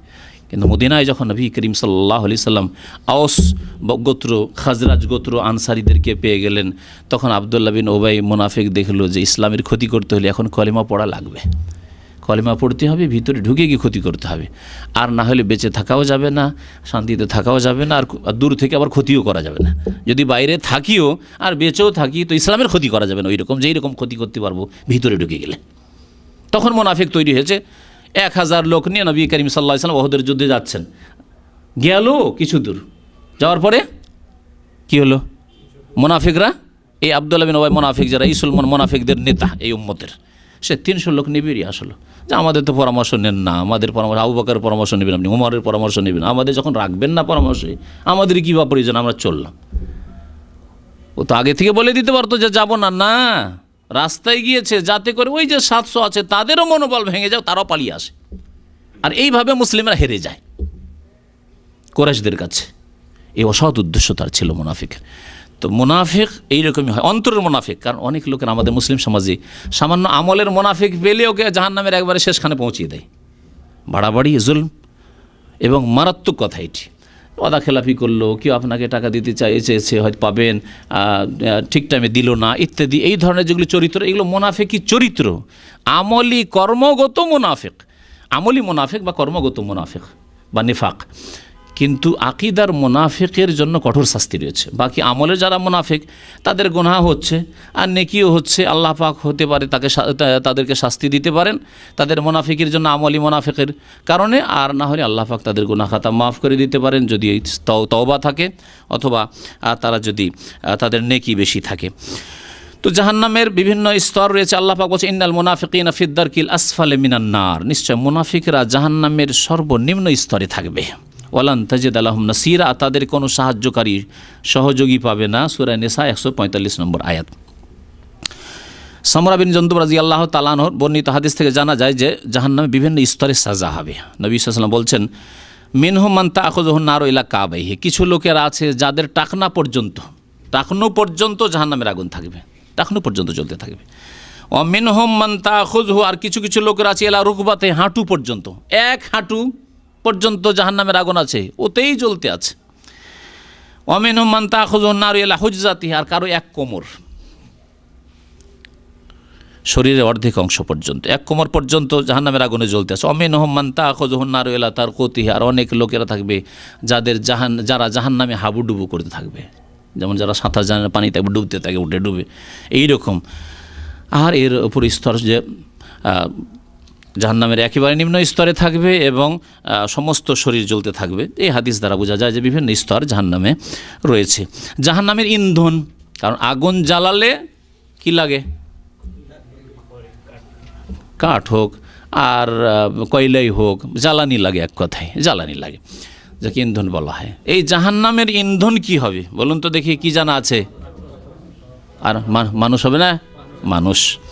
আল্লাহ পাক রব্বুল আলামিন বলছেন ইন্নাকুম ওয়া মা তা'বুদুনা মিন দুনিল্লাহি হাসাবু জাহান্নাম, নিশ্চয় তোমরা এবং তোমরা যে সবের পূজা করতে তারাও কি হবে, হাসাবু জাহান্নাম, জাহান্নামের ইন্ধন, জ্বালানি হবে, জাহান্নামের জ্বালানি হবে। তোমরা যার পূজা করো, তাহলে দেবী দেবতার মূর্তির পূজা, পাথরের পূজা, গাছের পূজা, যতগুলি পূজা আছে এবং যেসব মানুষের পূজা হয়েছে এবং জীবদ্দশায় তারা সন্তুষ্ট থেকেছে, কোনো পীর মাজার পূজা হয় আর তার জীবদ্দশায় যদি এর ওপর সন্তুষ্ট থেকে থাকে, আগের পীরের দিকে সে দাওয়াত দিত, অন্য ওরসে নিয়ে যেত, শিক্ষা দিয়েছে যে আল্লাহর ওলিরা মরলে কবর পাকা করতে হয় এবং কবর পাকা করে তাদের কাছে পাওয়া যায়, তার অত্যন্ত শক্তিশালী হয়ে যায়, ওলি উল্লাহরা সব কিছু দিতে পারে, সুতরাং তাদের কাছে ছেলে মেয়ে চাইতে যেও। এই শিক্ষা দিয়ে যে সব ভণ্ডরা মারা গেছে এবং তাদের মাজার তৈরি হয়েছে, তারাও জাহান্নামের ইন্ধন, জ্বালানি হবে। আল্লাহ পাক স্পষ্ট ভাষায় কোরআন কারীমে উল্লেখ করেছেন আনতুম লাহা ওয়ারিদুন, তোমরা সেখানে অবশ্যই নামবে, সেই ঘাটে, জাহান্নামের ঘাটে অবশ্যই নামবে। সূরা আম্বিয়া আয়াত নম্বর 98। আল্লাহ পাক আরও ইরশাদ করেছেন সূরা তাহরিম আয়াত নম্বর 6, ইয়া আইয়ুহাল্লাযীনা আমানু কু আনফুসাকুম ওয়া আহলিকুম নারা, হে মানুষ, হে মুমিনরা, তোমরা তোমাদের নিজেদেরকে এবং তোমাদের পরিবার পরিজনকে জাহান্নামের আগুন থেকে বাঁচাও। ওয়াকুদুহান নাস, যার জ্বালানি হবে মানুষ, মানুষ মানে কাফের মুশরিক যাদের কথা বললাম, পাপিষ্ট গুনাহগার। ওয়াল হিজারা, এবং পাথর, কোন পাথর হতে পারে, যে কোনো পাথর। আবার এক শ্রেণী তাফসীর কারগণ বলেছেন না, ওই পাথর কোন পাথর, হাসাবু জাহান্নাম যে আয়াতে সূরা আম্বিয়াতে বলা হয়েছে, অর্থাৎ যেই সব পাথরের পূজা হয়েছে, পাথর কেটে মূর্তি তৈরি করে পূজা করা হয়েছে, অথবা পাথরের আকারে কোনো পাহাড় পর্বতের পূজা হয়েছে, হিমালয় পর্বতের পূজা যদি হয়, অনেক পর্বতেরই পূজা হয় মুশরিকদের কাছে, অনেক পর্বতের পূজা আছে, নদীর পূজা, গঙ্গা যমুনার যদি পূজা থাকে, তাহলে আপনার পাহাড়ের তো পূজা আছে। তো এইগুলি হবে জাহান্নামের ইন্ধন। আল্লাহ পাক রব্বুল আলামিন ইরশাদ করেছেন আলাইহা মালাইকাতুন গিলাজুন শিদাদ, এখানে ফেরেশতাগণের শক্তির কথা বলা হয়েছে। সেখানে ফেরেশতা হবেন গিলাজুন, অত্যন্ত নিষ্ঠুর, জাহান্নামের ফেরেশতারা কোনো দয়া করবেন না। শিদাদ, অত্যন্ত শক্তিশালী, অত্যন্ত শক্তিশালী। লা ইয়াসুন আল্লাহ মা আমারহুম, আল্লাহ পাক যা আদেশ করবেন তাতে কোনো রকমের তারা নাফরমানি করবেন না। ওয়া ইয়াফআলুনা মা ইউমারুন, এবং যা আদেশ করা হবে আল্লাহর পক্ষ থেকে তাই করবেন। এমন না যে দুনিয়াতে ঘুষ দিয়ে হালকা করা যায়, তাই না? ঘুষ না দিয়ে, ঘুষ দেন না, ঘুষও দেন না, কিন্তু অনেক সময় বেশি খাতির জমিয়ে নিয়েও হালকা করা যায়। দাম্মাম 91 জেলে এক খুব চালাক চতুর কয়েদি ছিল, তো বক্তব্য করতে যাই, তোকে প্রায় দেখতাম ও ভিতরে, জেলখানার ভিতরে নাই, গেটের বাইরে গ্যালারিতে ঘোরাঘুরি করে, যখনই বক্তব্যে যায় গ্যালারিতে দেখা সাক্ষাৎ হয়, কোনো এক দেশের আমাদের ওই দেশগুলির মধ্যেকারী। তো প্রায় ওকে জিজ্ঞাসা করতাম, কী ব্যাপার তুমি বাইরে ঘুরো? বলছে মাঝে মাঝে রোজ বুখারি নিয়ে এসে একসাথে নিয়ে এদেরকে নিয়ে একসাথে খেয়ে নিই, যারা পাহারাতে আছে, পয়সাওয়ালা লোক, জেলে চলে গেছে, হুন্ডির ব্যবসা করতো, আর তারপরে আমাকে ফ্রি ছেড়ে দেয়। 24 ঘন্টার মধ্যে রাত্রে ঘুমাবার সময় ভিতরে যাই, আমি আমার রুমে যেতে হয়, বাকি আমি গ্যালারিতে এখানে ওখানে ঘোরাফেরা করি। তাহলে দুনিয়ার আযাব হালকা করা যায়, কিন্তু জাহান্নামের আযাব আল্লাহ পাক বলেছেন গিলাযুন শিদাদুন লা ইয়াসুন আল্লাহ মা আমারহুম ওয়া ইয়াফআলুনা মা ইউমারুন, যা আল্লাহ আদেশ করবেন তাই তারা করবে, কোনো রকমের সেখানে ঘুষ চলবে না, বকশিশ চলবে না, সুসম্পর্ক গড়ে উঠেছে সুতরাং হালকা হয়ে যাবে, এমন কিছু হবে না। আল্লাহ পাক রব্বুল আলামিন যেন আমাদেরকে বুঝার তৌফিক দান করেন, আমল করার তৌফিক দান করেন। আল্লাহ পাক আমাদের গুনাহ খাতা যেন মাফ করে দেন। আমিন ইয়া রাব্বাল আলামিন। সাল্লাল্লাহু আলা নবিয়িনা মুহাম্মদ ওয়া আলা আলিহি ওয়া সাহবিহি আজমাইন। এক ভাই বলছেন যে আমি সৎ মায়ের সাথে খারাপ ব্যবহার করেছি, সেটা আপন মায়ের সাথে অসৎ ব্যবহারের তুল্য কিনা? তুল্য যদিও না হয়, কিন্তু কাবিরা গুনাহ, আর কাবিরা গুনাহার পরিণাম হচ্ছে জাহান্নাম, যদি বিনা তওবায় থাকেন, এখনও সংশোধন করলেন না। কারণ সেটি আপনার মা না হলেও আপনার আব্বার স্ত্রী, সুতরাং আপনার আব্বা সামান্য যদি কষ্ট হয় ওই তার স্ত্রীকে, তাহলে আপনার আব্বাকে কষ্ট হয়েছে। আর আব্বাকে যদি কষ্ট হয় তাহলে অবশ্যই অবশ্যই জাহান্নামে যেতে হবে। এমনিতে যে কোনো মুমিন, বরং যে কোনো মুমিন যে কোনো মানুষকে কষ্ট দিলে তো জাহান্নাম। আল্লাহ পাক কোনো কাফের অমুসলিমকে কষ্ট দেওয়া জায়েজ করেনি। দেখুন চিন্তা করে, এক স্তর হচ্ছে অমুসলিমকে কষ্ট দেওয়া কাবিরা গুনাহ, তারপরে হচ্ছে মুসলিম ফাসেক হইলেও কষ্ট দেওয়া কাবিরা গুনাহ, তারপরে হচ্ছে আত্মীয়, তারপরে হচ্ছে আপনার বাবার স্ত্রী, মায়ের কাছাকাছি, মা না হইলে খালার মতো, ফুফুর মতো, চাচির মতো, এরকম তো অবশ্যই।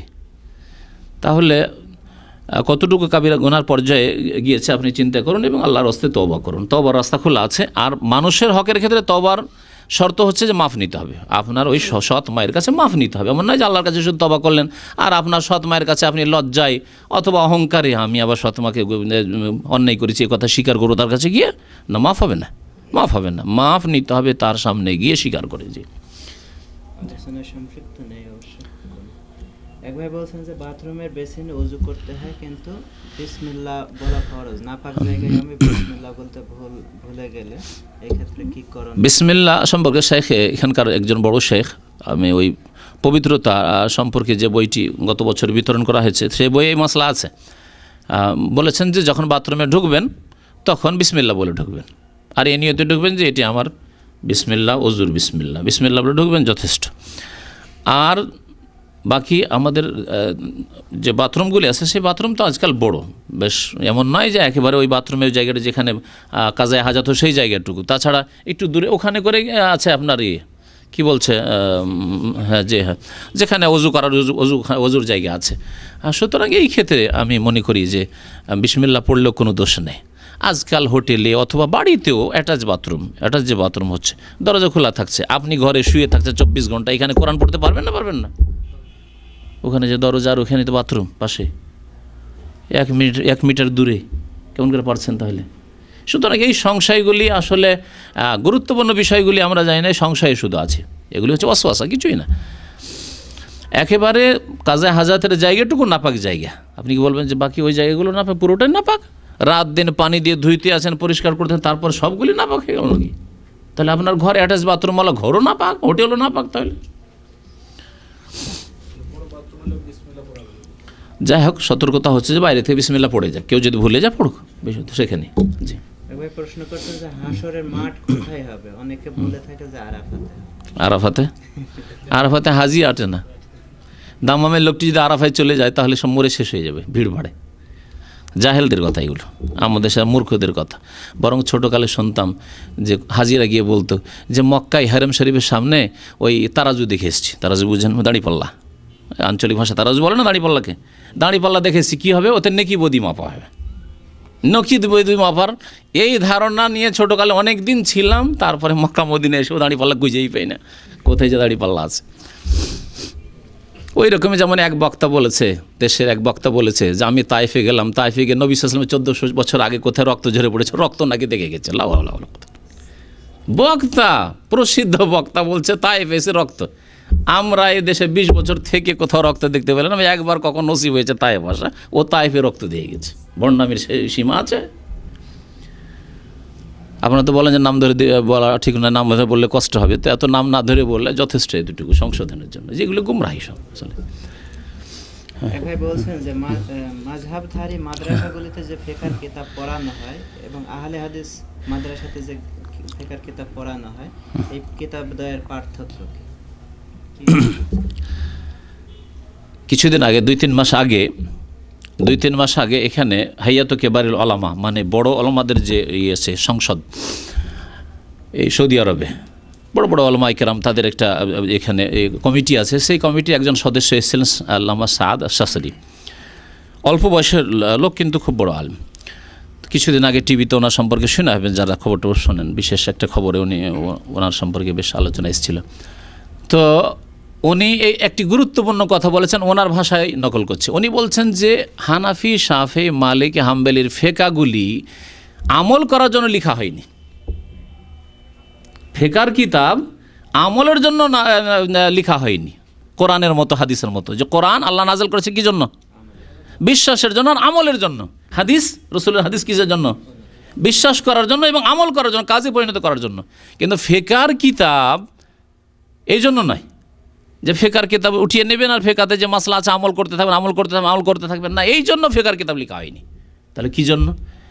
এটি খাস মজলিস, আমাদের প্রত্যেকটি দায়ী, যতগুলি দায়ী এখানে আছে এবং এখানে যে আরব শাইখেরা ছিল সব এই মিটিং, নিচে তলায় মিটিং ছিল ইসলামিক সেন্টারে। কী জন্য? মা উল্লেফাত কুতুবুল ফিকহ লিল আমালে বিহা ইন্নামা উল্লেফাত লিত তাআল্লুম। উনি এই কথাই বলেছিলেন, এই ফিকহের কিতাবগুলিকে লেখা হয়েছে কিসের জন্য? শিক্ষা নেওয়ার জন্য, শিক্ষা গ্রহণের জন্য। যে আপনি এক মাদ্রাসায় আপনার পাঠ্যক্রম যে আছে, সিলেবাসটা পড়ে এগিয়ে যান। যখন ধীরে ধীরে এগিয়ে যাবেন তখন ওই ফিকহের মাসলা মাসাইলগুলো আগের ওলামারা যে বলেছেন যে এই মাসলা এটা জায়েজ, এটা জায়েজ না, এটা সুন্নত, এটা বিদআত, এই বলেছেন, এগুলি এখন কোরআন হাদিস দিয়ে যাচাই করেন আপনি যেগুলি ঠিক কিনা, শিক্ষা নেওয়ার জন্য। যেই দেশে যেই কিতাবগুলি লব্ধ আছে সেই দেশে সেই কিতাব পড়াবে। হানাফি ফিকহ, ইন্ডিয়া, বাংলাদেশ, পাকিস্তান হানাফি ফিকহ পাওয়া যায়, হানাফি ফিকহ দিয়েই পড়ে মাদ্রাসায় ওপর দিকে গেল, কিন্তু আমল করার জন্য না, সেটা শিক্ষা নিয়ে তারপরে যাচাই বাছাই করার জন্য। সৌদি আরবে হয়তো হাম্বলি ফিকহ অথবা শাফি ফিকহ, অন্যান্য ফিকহ, এখানে সব ফিকহারি কিতাব পাওয়া যায়। অবশ্য আলহামদুলিল্লাহ এখানে 4 মাযহাবের ফিকহারি কিতাব পাওয়া যায়। এখানে যেই ফিকহার কিতাবগুলি পড়া হচ্ছে আমল করার জন্য না, বরং এই জন্য পড়ানো হচ্ছে যে এগুলো পড়ার পরে কিছুটা ইলম হোক প্রাথমিক, তারপরে তখন যাচাই বাছাইয়ের যোগ্যতা তৈরি হয়ে তখন চেক করবেন যে কোনটা আমল করা যাবে, কোনটা মাসলা জয়ীফ, হাদিসের বিরোধী, হাদিসের বিপরীত। এটি হচ্ছে আসল উদ্দেশ্য। তা আশা করি এতে বুঝতে পেরেছেন। এই অবস্থা যদি আমাদের মুসলিম সমাজের থাকতো তাহলে মজহাবি কন্দল হতো না, মজহাবি গোড়ামি হতো না, অন্ধত্ব আসতো না, আর এক উম্মত এত ভাগে বিভক্ত হইতো না। সবার উদ্দেশ্য থাকতো আল্লাহ রসুলের কথার উপর আমল করা। আর আমরা কেউ হানাফি ফিকহ পড়েছি, আমি আহলে হাদিস মাদ্রাসা, তো হানাফি ফিকহ, কদুরি, সারাফি কায়া এবং হিদায়া, আপনার মুনিয়াতুল মুসাল্লি, অনেকগুলি কিতাব পড়ে এসেছি। কিন্তু এককালে পড়ার কারণে ছাত্র, প্রাথমিক ছাত্র বা মাধ্যমিক ছাত্র এইরকম অবস্থায় থাকলে মগজে ওগুলি কথা থাকবে। ধীরে ধীরে ধীরে যেসব ফতোয়াগুলি দেখেছি, যেসব মাসলা দেখেছি যেগুলি হাদিসের বিরোধী, সহি হাদিসের উল্টো, সেগুলিকে এখান থেকে মুছে দিচ্ছি যে ওটা আর আমল করার জন্য নয়। বুঝতে পেরেছি তখন। তো এটি হচ্ছে আসল উদ্দেশ্য। ওই রকমই শুধু হানাফি মাযহাবের ক্ষেত্রে না, হাম্বলি মাযহাবের ক্ষেত্রেও, শাফি মাযহাবের ক্ষেত্রেও যখন দেখবেন যে কোনো মাসলা নবী সাল্লাল্লাহু আলাইহি ওয়াসাল্লামের হাদিসের উল্টো হচ্ছে, তখন আপনার করণীয় কি? সেই মাসলাটিকে ফেকার ছেড়ে দিয়ে রাসূলুল্লাহ সাল্লাল্লাহু আলাইহি ওয়াসাল্লামের কথার উপর আমল করা। ইমাম আবু হানিফা রাহমাতুল্লাহ মযহাবই তৈরি ছিল। ইমাম আবু হানিফাকে জিজ্ঞাসা করা হলো, না বললে আরও স্পষ্ট হয় না, তাকে জিজ্ঞাসা করা হলো, আপনার কথা যদি রাসূলুল্লাহ সাল্লাল্লাহু আলাইহি ওয়াসাল্লামের কথার বিরোধী হয় তো কী করব? কি উত্তর দিয়েছিলেন তিনি? আরবি ভাষায় তার কথা শোনাবো। তার কথা পাবেন ফতোয়া শামীর নাম শুনেছেন না? মাসিক মদিনা বলে দেন ফতোয়া শামীর নাম খুব মশহুর কিতাব। ফতুয়া স্বামীতে এই কথাগুলি পাবেন, এই কথাগুলি পাবেন আল্লামা মুহাদ্দিস ওয়ালিউল্লাহ দেহলভির কিতাব হুজ্জাতুল্লাহতে পাবেন। তাকে জিজ্ঞাসা করো, ইজা কুলতা কৌলান, আপনি যদি কোনো কথা বলেন, ওয়া কৌল রাসূলিল্লাহ ইউখালিফুহু, আল্লাহ রাসূলের কথা আপনার কথার বিরোধী, তো কোনটা নেব? তিনি বলেন, উতরুকু কওলি লিকাউলি রাসূলিল্লাহ সাল্লাল্লাহু আলাইহি ওয়াসাল্লাম, আমার কথা রাসূলুল্লাহ সাল্লাল্লাহু আলাইহি ওয়াসাল্লাম কথার সামনে কি করিও?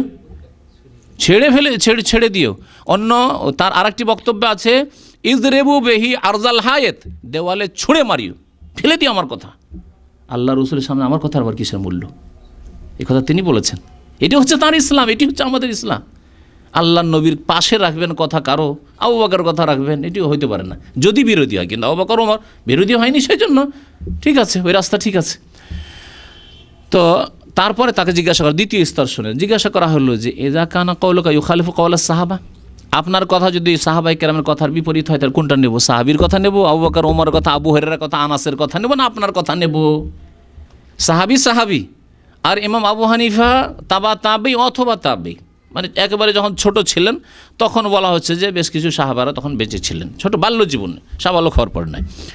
তো সেই জামানায় যদি বাল্যকালে তিনি কোনো সাহাবীকে দেখে থাকেন, যেমন বলা হচ্ছে, তাহলে যখন জিজ্ঞাসা করা হলো তাকে যে সাহাবীর কথা নেব না আপনার কথা, তখন কি বলেছিলেন? উতরুকু কওলি লিকাউলি সাহাবা, সাহাবীর কথা আসলে আমার কথাকে ছেড়ে দিও। তারপরে তাকে 3 নম্বর প্রশ্ন করা হয়, এজা কানা কওলুকা ইউখালিফু কওলা তাবেঈ, যদি আপনার কথা তাবেঈর কথার বিপরীত হয়, যেমন হাসান বসরি, ইবনে সিরিন, সাঈদ ইবনে মুসাইয়্যিব, যদিও সাঈদ ইবনে মুসাইয়্যিব একবারে বড় তাবেঈ, একবারে সাহাবীদের কাছাকাছি।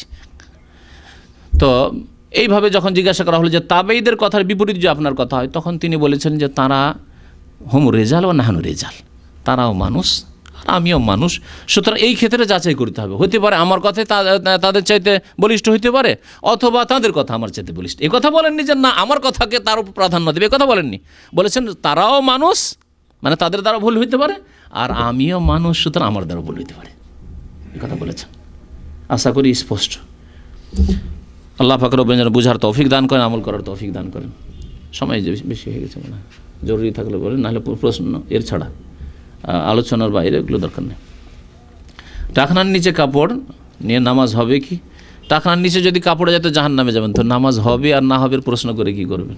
যে কোনো সময় নামাজে হোক আর নামাজের বাইরে হোক, টাকনার নিচে কাপড় গেলে নবী সাল্লাল্লাহু আলাইহি ওয়াসাল্লাম কি বলেছেন?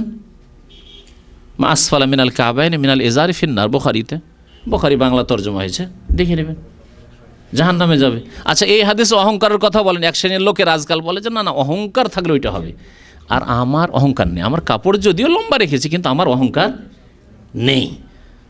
প্রথম কথা, এর উত্তর, দুটো উত্তর দেব। একটি উত্তর যে নবী সাল্লাল্লাহু আলাইহি ওয়াসাল্লাম জাহান্নামের যেখানে কথা, শাসনের কথা বলেছেন, সেখানে অহংকার শব্দটি আসেনি ওই হাদিসে, বুখারীর হাদিসে। 2 নম্বর উত্তর যে ঠিক আছে, তোমার অন্তরে অহংকার নেই বা আছে, এর সার্টিফিকেট তোমাকে কে দেবে? আবু বকর রাদিয়াল্লাহু তাআলা আনহুকে সার্টিফিকেট দিয়েছেন রাসূলুল্লাহ সাল্লাল্লাহু আলাইহি ওয়াসাল্লাম। আবু বকর রাদিয়াল্লাহু পেটটা একটু বড় ছিল, পেট বড় হয়ে গেছে শেষ জামানে, অনেকের পেট একটু বড় থাকে, বড় হয়ে গেছিলো, তো কাপড় পরতেন লুঙ্গি এজার, তো মাঝে মাঝে ঢিলা হয়ে নিচে নেমে যেত। তো একদিন একবারে কাঁদতে কাঁদতে চলে, ইয়া রাসূলুল্লাহ হাদিস আছে জাহান্নাম, আমি তো জাহান্নামে চলে যাব। নবী করিম সাল্লাল্লাহু আলাইহি ওয়াসাল্লাম বলছেন, আনতা লাস্তা মিনহুম, তুমি তাদের অন্তর্ভুক্ত না। কারণ ইচ্ছে করে তোমার কাপড় নামে না, কাপড় ছোটো করেই তৈরি করা হয়েছে, লুঙ্গি ছোটোই আছে, কিন্তু পেট থেকে ফসকে এক তো খিদা আসে, আর পেট বড় আছে, ফসকে নিচে চলে যায়, তুমি তাদের অন্তর্ভুক্ত না। তাহলে নবী সাল্লাল্লাহু আলাইহি ওয়াসাল্লাম আবু বকরকে সার্টিফিকেট দিয়েছেন, কিন্তু আপনি যে বলছেন আমার অহংকার নেই, আপনাকে কে সার্টিফিকেট দেবে আপনার অন্তর অহংকার নেই? সুতরাং কাবিরা গুনাহ মনে রাখবেন। জাহান্নামের শাস্তির কথা যে গুনাহের জন্য বলা হয়েছে সেটি কাবিরা গুনাহ, ওলামায়ে কেরামদের এতে একমত, তা না ঐক্যমত রয়েছে। সুতরাং এই কাজ করবেন না। নামাজ হবে হবে না এই পেরেশানিতে যায় না, নামাজ পড়ার সময় একটু গুটিয়ে নিলেন, আর নামাজ পড়ে এসে দরজায় এসে আবার জাহান্নামে যাওয়ার কাজ করলেন। এটা কি করে মুসলমান হইতে পারে যে মসজিদ যাচ্ছে নামাজ পড়ার জন্য, জান্নাতে নেব এই উদ্দেশ্যে? নামাজ পড়ার উদ্দেশ্য হচ্ছে জান্নাত নেওয়া, আর যেই মসজিদ থেকে বেরিয়ে গেলাম জাহান্নাম নেওয়ার জন্য, কাপড় টাকা নিচে নামিয়ে দিলাম। এটা এক মুসলমানের জীবনে এই বৈপরীত্য কি করে হইতে পারে? হতেই পারে না এরকম আসলে।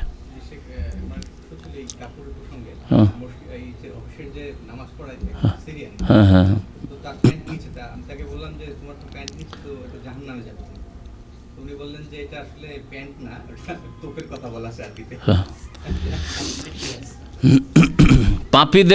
পাপীদেরকে বিভিন্ন বাহানা চাই, তার মধ্যে এটা একটা বাহানা। নবী সাল্লাল্লাহু আলাইহি ওয়াসাল্লাম বলেছেন মা আসফাল মিনাল কাবাইন মিনাল ইজার।